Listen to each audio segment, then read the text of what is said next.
So today I'm going to make potato pinwheel. These are quite tasty and crispy. Mostly eaten at lunchtime, like for lunchbox, and tea time snack as well.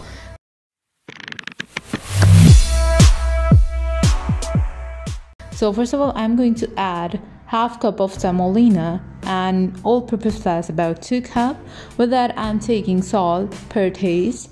You can add according to your taste. I've taken a little bit of salt. With that, I'm going to add some water and I'm going to mix it with a fork. And you know what?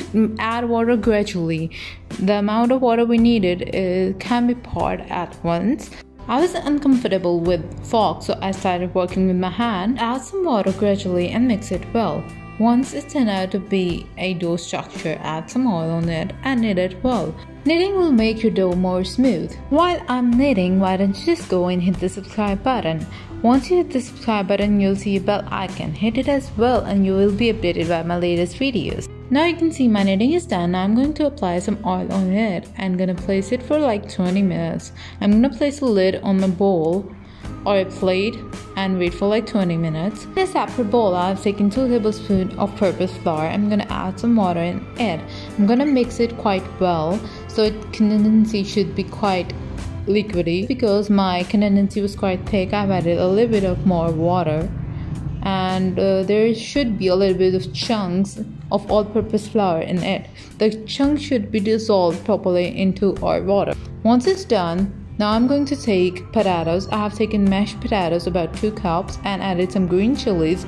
So I'm gonna add some coriander leaves as well. I'm adding some salt. And with that, I'm taking about 1 teaspoon of red chili powder and 1 teaspoon of turmeric powder as well. I'm gonna mix it quite well so that all the spices are mixed into our mixture. Mixing is necessary part in any recipe. Once your mixing is done, your stuffing is ready. I forgot to add chaat masala, so I've added about 1 teaspoon of chaat masala as well. Well, adding chaat masala is completely up to you. So I've placed a sheet and I'm going to dip some flour on the sheet so that my dough does not stick. I'm going to dip some flour on the dough as well so that it's less sticky. It's less sticky with the roller as well. I'm going to roll my dough completely. It should be less in thickness. I mean, you can see the thickness of it. So I've rolled out my dough and I'm going to place the stuffing onto the dough. Spread it well. And I'm going to roll the dough. Roll it out. You can see in the video, just follow the steps. Even though I've sprinkled the flour onto the sheet, but still my dough was a little bit sticky. So while rolling it out, it might stick on the sheet. Be careful while working with it. You can see my roll is completely done. Now it's ready for the next procedure, and I'm going to give it a little bit cuts into smaller pieces with the help of a knife. I'm going to cut it about with the difference of 1 inch. Cut all the roll out, and now it's gonna be shaped like I'm doing it. Just follow the procedure. Tap it between your hands. It's done. You can see how tasty this looks and beautiful as well. Once it's gonna be fried, this will look more beautiful and tasty. Give all the other potato pinwheels the same shape, and these are called pinwheels. Just because these gives a kind of wheel shape, that's why these are called pinwheels.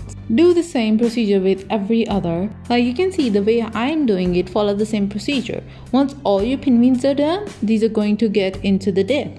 I'm going to dip it in the mixture I've readied before, and now I'm going to place this into a frying pan. I've preheated about 1 cup of oil and I'm going to place my pinwheels into it after dipping it into the mixture that I have readied before. Fry all these pinwheels while working with oil. Be careful. Be careful while placing your pinwheels into the oil. Just because you're going to place the pinwheels with your hand, so you need to be careful. With a wooden spoon, I'm going to give a stir into the oil so that all pinwheels are fried from each side properly. Remember to turn the side of pinwheels as well. Once it turn out to be crispy and golden, you can see it turned out to be crispy and golden. These are ready to get out of the pan. It should be golden in color and these are ready to serve. Now I'm going to place it on a presentable plate and I'm going to take them out with the help of a strainer so that all the excessive oil stays in the pan. Just place it on a presentable plate and garnish it with a little bit of coriander, and also serve it with sauce or any ketchup you would like. You can clearly see how tasty and crispy these look like, and once you're gonna eat them, you will be in love with them. So give it a try at home. If you like this video, give it a thumbs up, and do remember to subscribe to my channel and share it with your friends and family. Have a nice day.